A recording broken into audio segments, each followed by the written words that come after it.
Hər kəsə salam. Bu gün iyun ayının 19-u bir həftədir ki, İranla İsrail arasında iki quldur dövlət bir-biri ilə savaşır və bizim yurdumuz e, Güney Azərbaycan da təhlükə altındadır. Ailələrimiz təhlükə altındadır, sevdiklərimiz, torpaq bütünlüyümüz, şəhərlərimizin zirsaxtları hamısı təhlükə altındadır. Bu durumda biz necə deyirlər, ahunalə etməkdənsə fikirləşmək və çarə düşünmək yeridir. Ona görə də yəni siyasi fikir davası deyil artıq bu. Gün birləşmək günüdür. Buradan yola çıxaraq biz iki əzizimizi bu gün çağırmışıq, çağırmağa da davam edəcəyik ki, durumu dəyərləndirsinlər bizim üçün və çarə yolu axtaraq birlikdə. Əziz Riza bəy və əziz Əliza bəy çox-çox xoş gəlibsiniz. Riza bəy sizlə başlayaq. Siz indiki bu İran-İsrail savaşını necə dəyərləndirirsiniz? Durum nədir sizcə? Buyurun. Mən ilk öncə bunu belə savaş məsələsinə indirgeməklə qalmayıb, bu İsrailin İran toprağına bir təcavüzüdür. Baxmayaraq ki, hakimiyyət içəridə gördüyü işlərlə qəddarcasına bizi illərcə e, bastırıbdır, təzyiq göstəribdir bizə və bizim hər şeyimizi əlimizdən alıbdır.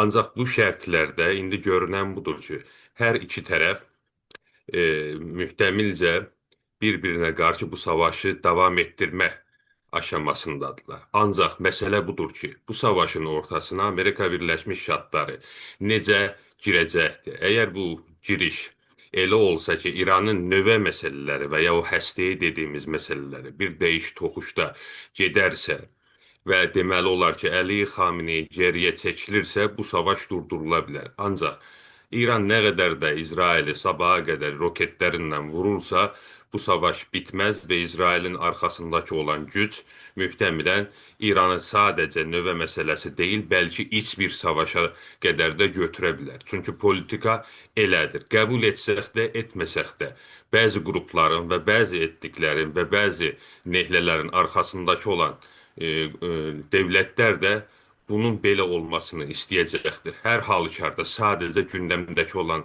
adı savaş və yaxud dediyimiz şəkildə rejim dəyişikliyi bunlara iktifa etmədən durumun gerçəkcəsinə analiz etməmiz gərəkir və mən düşünürəm ki, hər dəqiqədə bir yeni gəlişmə olur və bu savaşın və hətta demək olar ki, müdafiənin və bizim orada vəziyyətimizi dəyişə bilir. Bizim hətta etdiyimiz analizlərə də iktifa etməyin, özünüz bir dəyərləndirmə ediniz. 5 dəqiqədən bir dəyişikliklər ola bilir bu ölkənin içərisində, ancaq əmin olun ki, qazanan biz olacağıq. Çox sağ olun Riza bəy. Əliza bəy, sizə dönürəm. Riza bəyin də dediklərindən yola çıxaraq siz gəldiyimiz durumu, bu iki dövlət arasındakı savaşı necə dəyərləndirirsiniz? Buyurun. Salamlar və dəvət üçün sağ olun. Rıza bəy də bizi seyr edənlərin də hamısını salamlayıram. Məncə bu prosesi bilirsiniz, biz baxmalıyıq ki, hardan başlamaq istəyirik.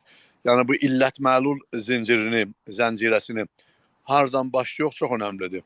Mənim nəzərimə bu hadisə bir həftə bundan qabaq başlamayıbdır. 46 il bundan qabaq başlayıbdır.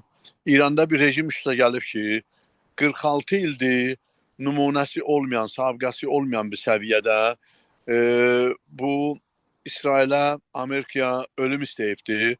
Gətirib çıxardıbdır bu yerə. Yəni bunu ən biz başlasaq, bir həftə bundan qabaq İsrail mütləq bir dənə cinayət işi görübdür, bir dənə bastırıcıdır, bir dənə bir quldurcasına, bir dənə vəhşicəsinə, bir dənə başqa bir dövlətə saldırıbdır. Bu tamamilə bir saldırıcı bir dövlət kimi dəyərləndirməliyik. Ancaq biz bunu nəzərdə almalıyıq ki, bu bir gündə yaranmayıbdır. Bir dənə bu prosesin biz pik nöqtəsindəyik, nöqtəyə ətfindəyik. Bu da bu cür ki, mənim özüm yadımdadır indi, məndir. Öz yaşım icazə verək ki, mənim soğuk savaş dövrləri mənim yadımdadır. Sovetlər Birliyi ilə Amerikanın bütün dünyanın taleyini hədələyən, təhlükə altında saxlayan iki dənə böyük atom qüvvəsinin, atom gücünün bir-birinə qarşı durmuşdular. Bəli, heç biri o birisine ölüm istəməydim. Heç biri demir ki, mən sizi məhv eləyəcəyəm, dənizə tökəcəyəm filan. Ancaq birdən-birə 1979'da İran coğrafyasında bir dövlət əmələ gəldi ki, rəsmən iki ayrı dövləti, hələ ilk növbədə də vaxtaşırı bu Türkiyə qarşı, Ərəb dövlətlərinə qarşı, Saudi Ərəbistanına qarşı, Azərbaycan Cumhuriyyətinə qarşı, yerə göyə qarşı da ölüm arzu eləyibdi, nə bilim səfirliklərə hücum eləyibdi filan eləyibdi. Yəni bunların hamısını əyəm 46 il bundan qabaqda başlasaq mənim nəzərimə necə ki Səddam da o cürdür. Biz indi hamımız biliyoruz ki Səddam İrana saldırdı. Ancaq o sənədləri ki bizim əlimizə yetişibdi, bu günləri biz biliyoruz ifşa olubdu ki o dövrənin diplomasından biz biliyoruz ki bu Səddam 100 dəfə Xomeyniyə mesaj yollayıbdı, sən bu sözləri demə, bu təhlükatı eləmə, mənim öz əhalimim, mənim siyasi qüvvələrimin, şiyələri mənə qarşı qaldırma və bunun sonucunda yəni biz bölgə provokasyon, təxribat İran tərəfindənmiş. İndi burada da saldıran, necə ki orada saldıran Səddamdır, burada saldıran, yalnız ilk saldırını başlayan İsraildir, o da məhkumdur, onda biz məhkum belə. Bəli, bu işə biz gətirib çıxardan İran İslam Cumhuriyyətidir. Dünyada yəni ən böyük bəşər tarixinin belə qarşı durması, antagonizmi kapitalizmlə sosializmidir. Bəli, onda da bunlar demək də biz sizi məhv eləyəcəyik, yerə soxacağıq, ölüm olsun Amerikaya, ölüm olsun Sovetlər Birliyinə. Belə bir şey biz eşitmədik. Düzdür. İndi gəldiyimiz bu şəraitdə hər iki qonağımıza bunu soruşmaq istəyirəm. İndi bu savaş baş verib, bu artıq insanların canı, malı bizim Güney Azərbaycanın özəlliklə terror qruplarını da göz önündə bulundurursaq əgər, torpaq bütünlüyümüz və insanlarımızın canı daha çox təhlükədədir. Biz Azərbaycanlılar nə etməliyik sizcə? Nə iş görsək ən ağıllı yol özümüzü, torpağımızı və millətimizi qorumaq üçün ən ağıllı yol nədir, nə etmək lazımdır? Rza bəy, buyurun sizə eşidirik. Bəli, belə də deməliyəm ki, mən bir əski hərbiçi olaraq bəzi insanlar bu savaş məsələsini görürsünüz ki, cılız şəkildə baxırlar. Nə silahın nə olduğunu bilirlər, nə qurşunun, nə savaş bombardımanın altında qalmaq, nə savaşzədə olub, oturub qoltuqlarında və uzaqdan dəyərləndirmələrdə olurlar və bunu sadəcə İsraili yumağa çalışırlar.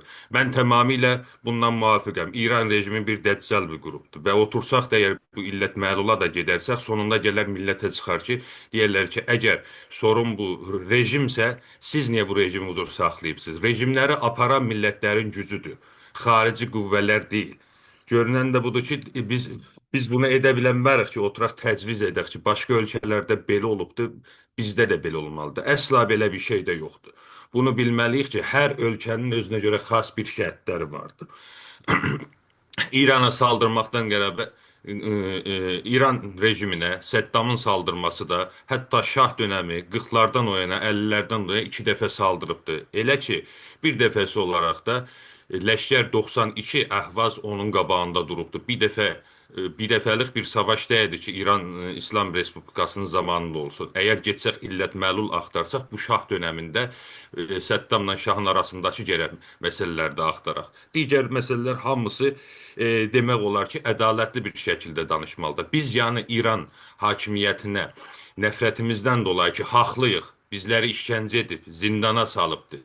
Bizləri öldürüb, dilimizi alıbdır, hər şeyi, bizim torpaqlarımızı alıbdır, bizim narkotika məsələsindən rant olaraq da cənubda, fərqli yerlərdə və deməli olar ki, bizim torpaqlarda insanları gətirib orada bizə müsəllət edibdir. Bunların hamısını bilərək mən bunu söyləyirəm ki, indi biz özümüzü güclü bir şəkildə, bir-birimizlə çatışmadan, bircə bir şəkildə, bir-birimizə ittiham etmədən xarici bir qüvvənin qabağında durmalıyıq. Bu qüvvələr həm balaca terror qüvvələri ola bilər, bu qüvvələr həm böyük terror qüvvələri ola bilər. Bu şərtlərdə öz torpağımızı müdafiə etməliyik. Deməliyik ki, bizim geçmiş əsgərlərimiz vardı, bizim əlində silah tutan adamlarımız vardı. Biz öz bağımızı, bağçamızı necə ki Urmiyədə, Kazımxan dönəmində və sonra da Məşrutə dönəmində hamısında qorumuşuq, bu dəfə də qoruya bilərik. Mənim gönlüm çox açıqdır, rahatdır, heç bir qorxunuz olmasın. Millətə, mən öz adıma danışıram, millət. Heç kəsin sözünə də mütləq qulaq asmayın. Özünüz oxuyun, daşının və bilin ki, nə edirsiniz. Kimsə sizi sizin kimi qədər çox istəməcək. Biz yalnızıq, amma bu yalnızlığımız güclü bir yalnızlıqdır. Yanı sıra başımızdan Türkiyə var, o tərəfdə Azərbaycan var. Birləşik bir xalqlarımız vardı. Bizim qapılarımızı görürsünüz ki, indi Mişində, Urmiyədə millətin üzərinə açıblar.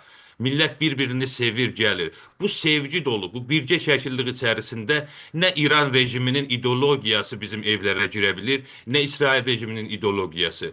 Baxınız, xarici gəldikdən sonra sizə sormayacaqdı ki, siz hansı partiyadasınız, siz kimə inanırsınız, siz türk müsünüz, yoxsa özünüzü Azəri bilirmisiniz? Bunları boş verin hamısı. Siz orada o torpaqlarda yaşayan insanlarsınız. Öz torpağında öldürən Dəccal, 60 min insanı öldürənin illət məlulunu axtarmaya gərək yoxdur. Dəccal Dəccaldır. Bugünkü vəziyyəti bilməmiz gərəkir. İran İslam hakimiyyətində hesabına da biz sonra yetişəcək. Bizim gücümüz varsa ki, ona inanırıq. Bu hakimiyyəti öz əllərimizlə mədəni bir şəkildə necə indiyə qədər də inanmışıq, endirəcək. Başqa qruplardır, silahdır, sabotajdır. Bu şəkilləri mən heç şəkildə Azərbaycan millətinə yaşamıram. Çünki o torpaqları biz qurmuşuq. O məmləkətdə qan verən fərqli yerlərində biz qan vermişik. Bu anlama deyil ki, mən gedim paniranistin əlinin altına və onlara hizmət edim. Və ya bu safsatalara da mən inanmıram. Sizi qul olaraq istəyirlər ki, sizi öldürsünlər. Yox, biz öz torpaqlarımıza və öz varlığımız üçün savaşa biz kimsəndən də qorxmuruq. İndiki olan durumda vəziyyətdə gələn qorxanlar bir İran İslam hakimiyyətidir ki, xalqı öz yanında tutmayıb da o qorxuru və digər qruplardılar ki, başqa ölkələrin və başqa dövlətlərin maşası olmuşdur. Gün birlik günüdür. Mənə də inanırsınız və ya inanmırsınız, sadəcə bunu demək istəyirəm sizə ki, bir olaq, Təbriz olaq və bir-birimizin arxasında olaq. Heç bir zaman fərq yox. Təşvişə gərək yoxdur. Bu təşvişə nə İran İslam Cumhuriyyətinin propagandasına, nə də İsrailin propagandasına girməyin. Müstəqillik budur. Müstəqillik sadəcə torpaq və demək olar ki, bağ-bağat deyil. Müstəqillik fikir müstəqilliğidir. Kimsəyə bağlı olmadan və kimsə xariciyə bağlı olmadan öz egemenliyimizi və öz torpaqlarımızı qoruma imkanı bizdə vardır. Qorxmayın, əmin olun. Çox sağ olun. Əziz Əlcədə bəy, siz nə düşünürsünüz? Biz Güney Azərbaycanlılar indiki mövqeyiyyətdə bütün təhlükələri göz önündə bulunduraraq ən ağıllı, ən məntiqli yol nədir? Nə etməliyik? Buyurun. Bir dənə əvvələn ki, mən elə İsrailin də adı gəldi. İsrailin atalarının biri, yəni İsrailin qurucu atalarının birini, Golda Meir'in bir sözü vardı. Sizi əgər biri hədələsə, yəni yox etməyə sizi hədələsə, varlığınızı hədələsə, ilk işiniz demək ki, siz müdafiədir, demək hazırlıqdır, yox. İlk işiniz bu olmalıdır ki, siz bunu ciddi alırsınız.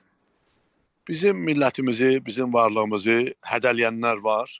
Torpaq bütövlüyümüzü, bizim millətimizin təhlükəsizliyini.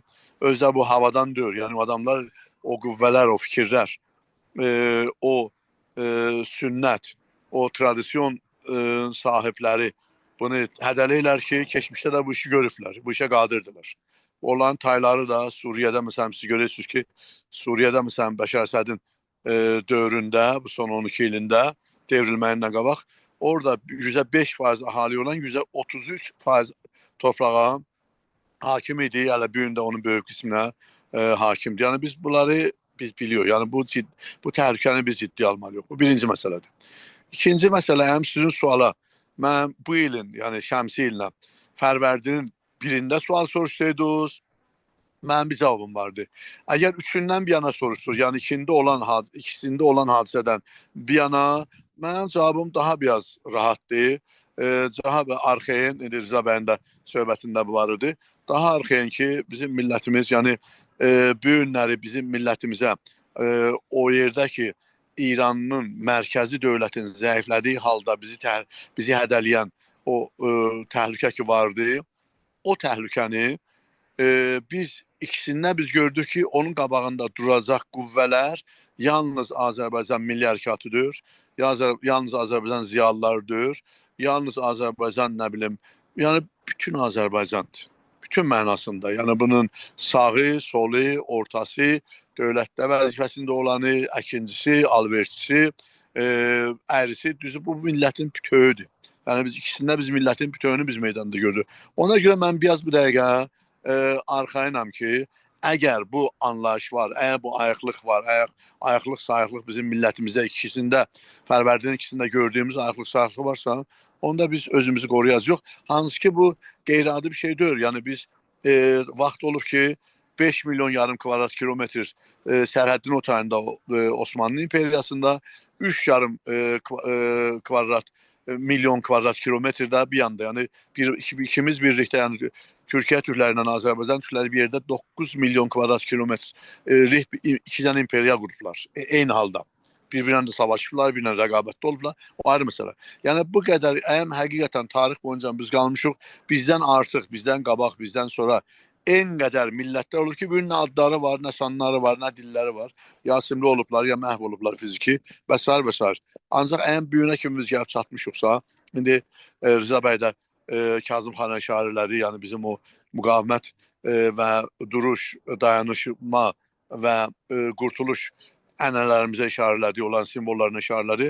Təbii ki, onlar var. Ancaq mənim dediyim budur ki, Fərvərdinin ikisində gördük ki, ölməyibdir. Dedi, Fərhad ölübdür, külün səsi gəlir.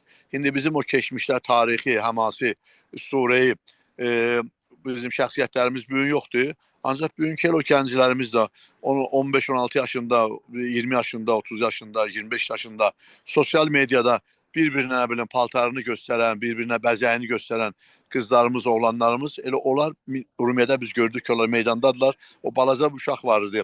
Orada o təbil çalıydı. O belə atlanıb düşüb elə idi. O səhnəni dostlar görüblər, yoxsa yox. Onlar hamısı bizə çox şeylər deydi. Çox sağ olun. Hər ikinizə çox təşəkkür edirəm, əziz Əlirzə bəy və əziz Rza bəy. İnşallah bu savaş tezliklə durar və genel olaraq İranın hər tərəfində heç bir insan ölməz. Xüsusilə bizim Cənubi Azərbaycan sağ-salim bu mərhələni də keçər tarixin bürhəsində. Çox sağ olun, çox təşəkkür edirəm hər ikinizə. Sağ olun, siz də sağ olun.